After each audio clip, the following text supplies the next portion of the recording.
راسپور Shandur Gilgit road کی بندش کے خلاف احتجاج، شندور پولو فیسٹیول کے بائیکاٹ کا اعلان۔ ابر چترال سے فاسٹ نیوز 96 کے بیورو چیف شبیر احمد کی رپورٹ کے مطابق مسلسل 2 ہفتے سے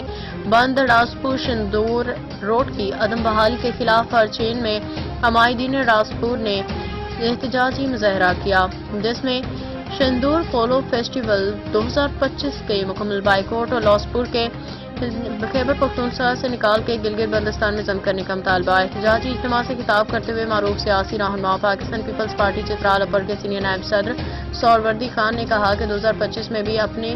عزیزوں کی لاشوں کندھوں پہ اٹھا کے برفانی تودوں سے پیدل چلنے پہ مجبور ہیں۔ افسر شاہی جولائی میں اپنی سنگار میز کے لیے تو اس سڑک کی صفائی کرواتی ہے، مگر عوام کی مشکلات کے وقت یہ سڑک بند رہتی ہے۔ اگر شندور روڈ حکومت کو صرف شندور فیسٹیول کے لیے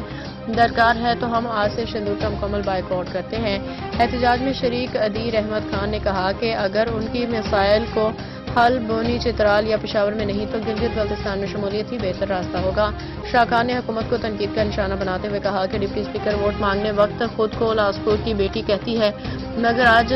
جب لاسپور 2 ہفتے سے باقی پاکستان سے کٹا ہوا ہے تو وہ کہاں ہے؟ سردار بروک نے حکومتی ریلیف پیکیجز پہ تحفظات کا اظہار کرتے ہوئے کہا کہ لاسپور کے عوام کی جویج کر امداد لینی پڑتی ہے، جس کے لیے کرایہ بھی عوام خود ادا کر رہے ہیں۔ احتجاجی مظاہرے میں شرکا نے متفقہ طور پہ حکومت اور ضلعی انتظامیہ کے سامنے درج ذیل مطالبات رکھے۔ شندور روڈ پہ مستقل بنیادوں پہ بلڈوزر تعینات کیے جائیں، شاہی داس اور ہرچین نالے پہ فوری پل تعمیر کیا جائے، بے نظیر انکم سپورٹ پروگرام اور دیگر حکومتی پیکیجز کو عوام کو لاسپور ہی میں فراہم کیا جائے،